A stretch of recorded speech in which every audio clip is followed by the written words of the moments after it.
Mr. Carter is so right. Things aren't going to change unless we make them change. If we want an open campus, we have to make it an open campus. Here's another one. If we all walk out, they can't suspend everyone.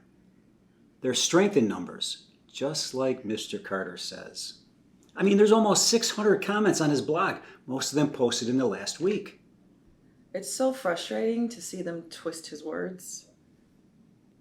Here it is. He seeks to highlight the efforts of everyday people across the world to impact societal change. These 16 and 17-year-old students are taking his words and connecting them to what's going on at the high school.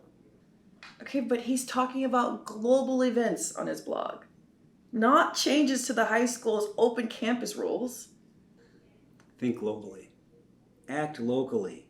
I mean, it may not have been his intent to inspire a student walkout, but they are crediting him with giving them the idea of protesting. You know, I wish open campus worked. Too many students returning late and missing class. Last year, there were over a dozen car accidents involving students that left campus.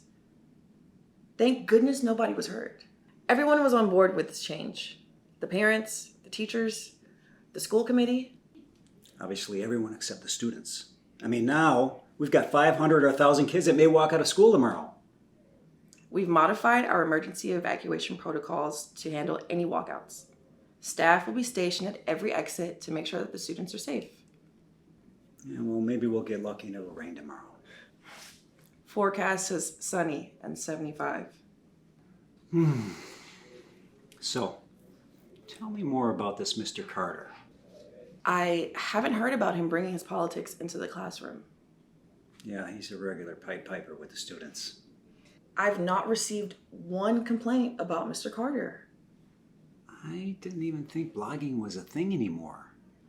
Well, maybe not to assistant superintendents such as yourself, but to a politically minded social studies teacher. It can be tricky. For public servants, I mean, what's next? A podcast? He keeps things separate. He doesn't mention our school on his blog. Not separate enough according to the student comments. I mean, I read his file. Impressive evaluations. His classes are always full. He gets the kids thinking and talking and caring about history. Yeah, a real rock star. We're lucky to have him. He coaches too. Oh yeah? What team? The debate team. I should have guessed. This is his second year with us. Are you planning to keep him after this year?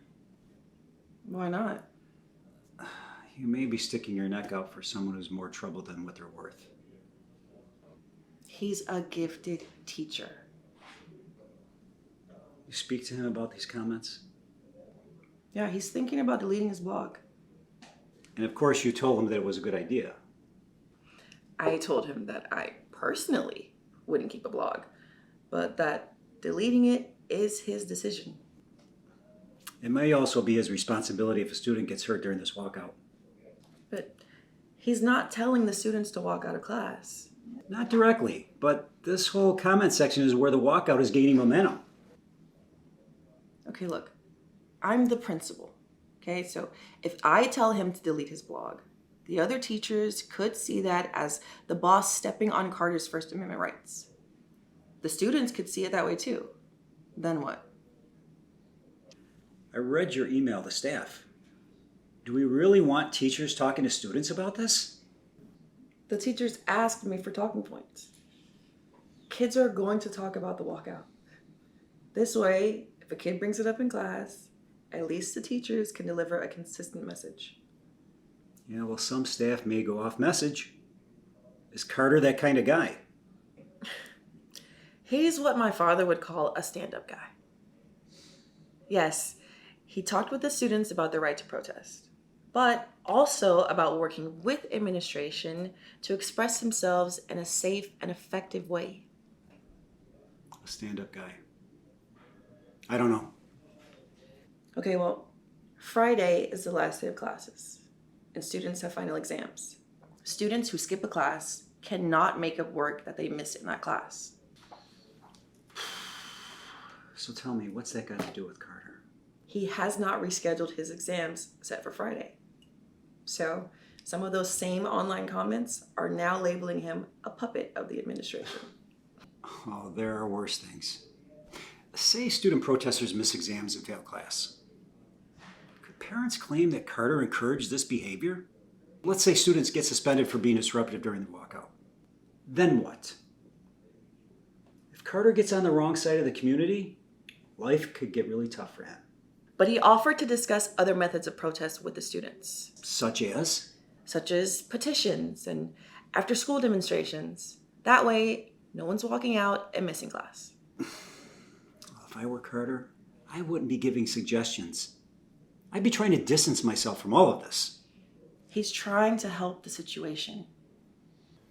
Community perception is everything. If Carter and his blog are perceived as being in the middle of things, So should he be concerned about his job? all I can say is this. Things get messy when they blow up.